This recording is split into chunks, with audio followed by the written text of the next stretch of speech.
Le texte est un extrait des Lettres persanes de Montesquieu, et ce qu'il apparaît à première vue, c'est que malgré cette indication du titre, des lettres, et donc persanes, qui renvoie d'une part au genre épistolaire et d'autre part à la littérature de voyage, nous n'avons aucune trace de quoi que ce soit de persan, et aucune trace non plus de la dimension épistolaire, et donc du caractère de lettre auquel on pourrait s'attendre. Ce texte s'apparente bien plus en effet à ce qui pourrait être un espèce de conte philosophique. Il a des aspects du conte que nous verrons plus tard et il réfléchit des questions centrales qui ne semblent ni ancrées dans le temps ni ancrées dans l'espace. Cet extrait est évidemment écrit par la plume de Montesquieu, penseur qui est ici en 1721, et donc qui bien sûr peut illustrer en rétrospective certaines idées des Lumières, même s'il est beaucoup trop tôt pour parler réellement de Lumière ici, et en même temps il les dépasse par la certaine fulgurance dans sa pensée que nous étudierons après. Au niveau du contenu de ce conte philosophique enchâssé, pourrait-on dire, il s'agit d'une société utopique qui voit son nombre grossir et qui décide de se choisir un roi. Lorsqu'il arrive vers ce chef choisi pour ses qualités, au lieu d'être flatté et d'être heureux, le vieillard se désespère. Il ne se contente pas de pleurer, il invective ceux qui sont venus à lui, et évidemment cela soulève un nombre de questions importantes que nous ne manquerons pas de poser ici.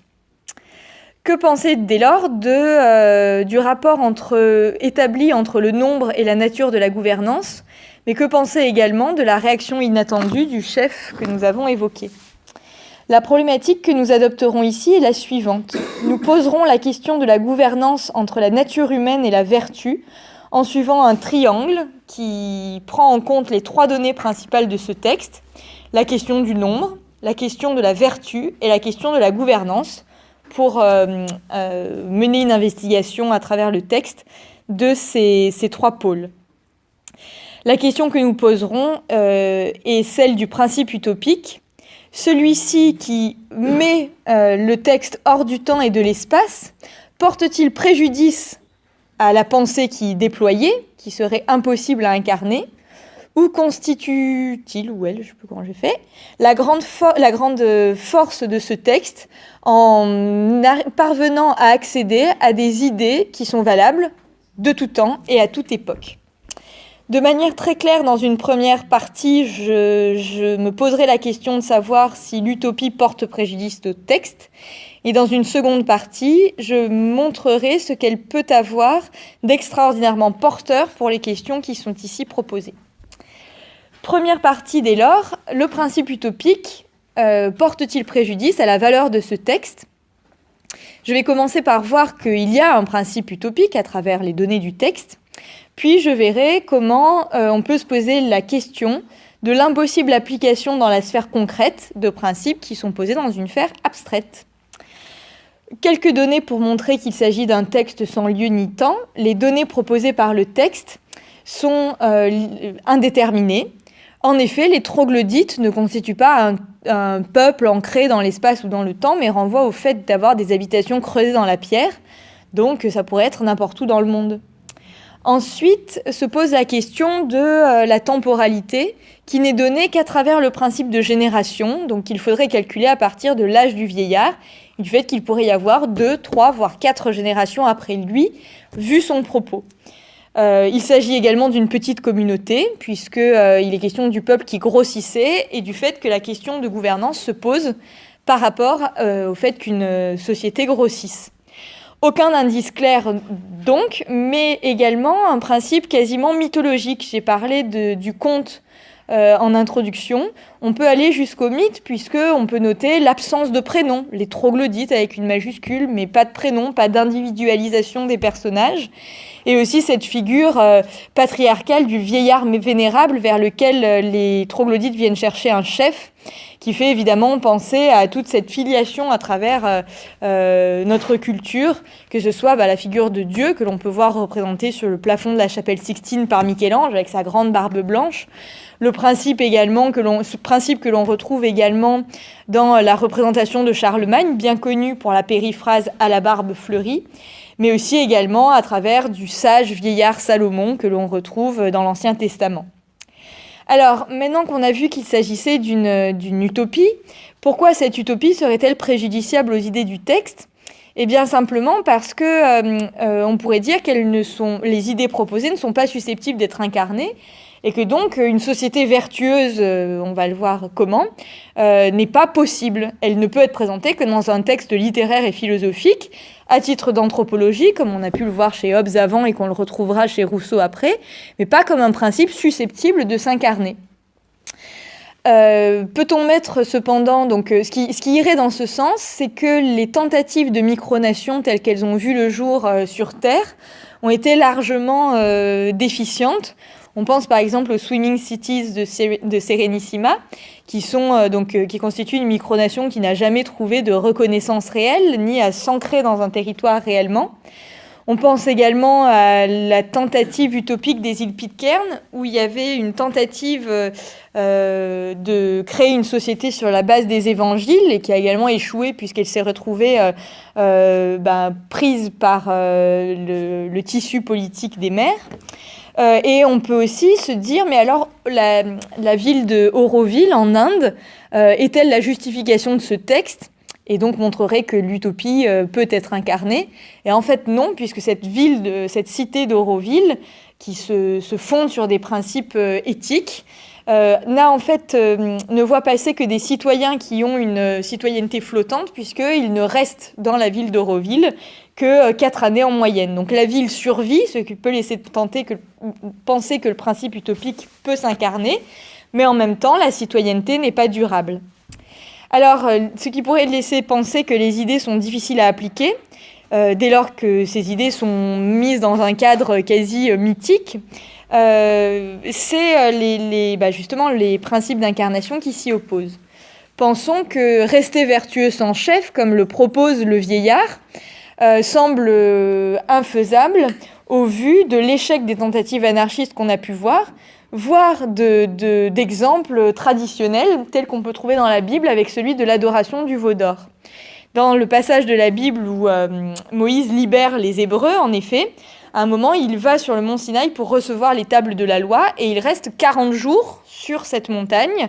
Et pendant les 40 jours où donc il ne se présente plus comme le chef, les Hébreux qui l'attendent au pied de la montagne en profitent pour se lancer dans ce qui est interdit, à savoir adorer le veau d'or, c'est-à-dire de nouvelles idoles, ce qui impliquerait que rester vertueux sans chef est impossible.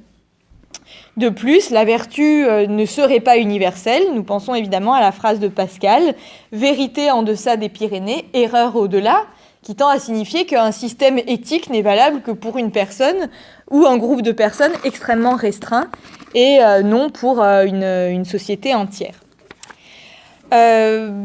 Toutes ces choses pourraient être convaincantes si la pertinence des idées proposées par Montesquieu était moindre. Évidemment, ici, les idées sont d'une portée que nous trouvons considérable et nous allons montrer que nous pensons bien plutôt que l'ancrage dans une utopie tendrait bien plus à laisser penser que les principes les plus éclairants proposés ici sont duplicables à tout système de gouvernance et donc dépassent de loin le cadre qui pourrait être celui d'un ancrage dans une société donnée. Donc ce serait au contraire parce qu'ils sont voués à être duplicables à l'infini que les principes de Montesquieu ici gagneraient à être présentés de manière utopique. Alors, prenons à bras le corps ces idées plus en détail. Alors, sans chef, peut-on être vertueux malgré soi ? Ici, donc, si on se fie au texte, il y a une grande force, mais aussi une grande faiblesse du texte de Montesquieu. Sa grande force étant dans la phrase suivante : « N'ayant point de chef, il faut que vous soyez vertueux malgré vous. Sans cela, vous ne sauriez subsister. » Cette phrase peut présenter une grande force, puisque ce qu'on pourrait y lire serait que, en fait, Montesquieu ne proposerait pas que l'homme soit bon par nature, ni qu'il soit mauvais par nature, mais que pour vivre en société, il faudrait qu'il passe son temps à se forger une éthique individuelle qui serait sans cesse vouée à être réfléchie pour être articulée à la somme des éthiques individuelles forgées par les personnes avec qui le groupe, sur lequel le groupe s'articule. Il s'agirait donc pour l'individu de penser sans cesse à la vertu, que celle-ci soit individuelle et donc subjective, mais aussi objective et collective. Sans cela, le peuple, je cite Montesquieu, ne saurait subsister. À savoir, si la vertu ne demandait pas un effort à la fois individuel et ouvert sur le collectif, alors les personnes se remettraient à s'entretuer, puisque la vertu de l'un ne serait pas la vertu de l'autre.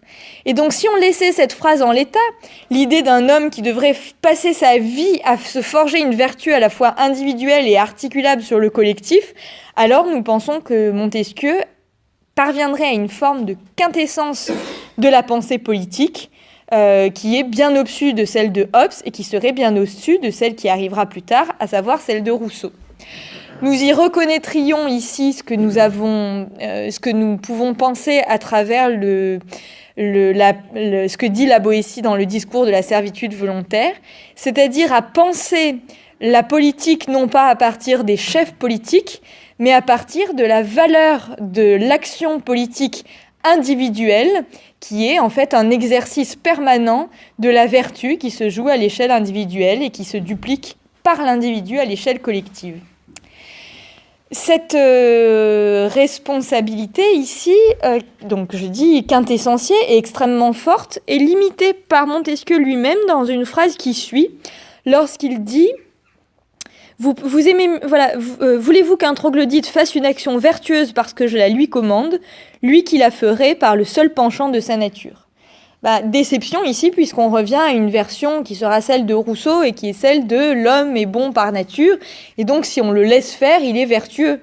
Et donc il y aurait un espèce de peuple d'élus sur Terre, qui ne veut pas s'en poser la question très chrétienne de la grâce, d'un peuple en quelque sorte d'élus, qui ferait le bien par le penchant de sa nature, qui est une idée qui limiterait considérablement la portée de l'idée que nous avons postulée en amont. Dès lors, la question qui se pose, c'est mais alors pourquoi le vieillard est-il désespéré ? Vu la première phrase que nous avons exposée de Montesquieu, cette pensée de la vertu à la fois individuelle et collective qui devrait se pratiquer au quotidien, finalement, dépasse la question du chef. Avec ou sans chef, tout le monde devrait considérer comme sacré le fait d'exercer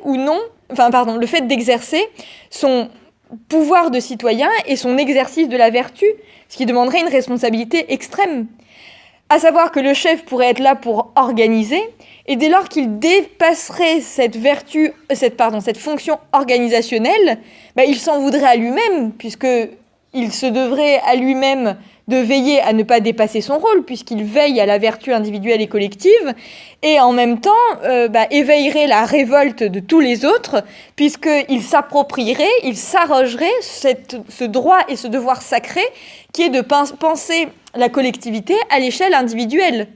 Et donc, qu'il y ait un chef ou non, il n'y aurait pas le seul problème serait cet abandon de la responsabilité.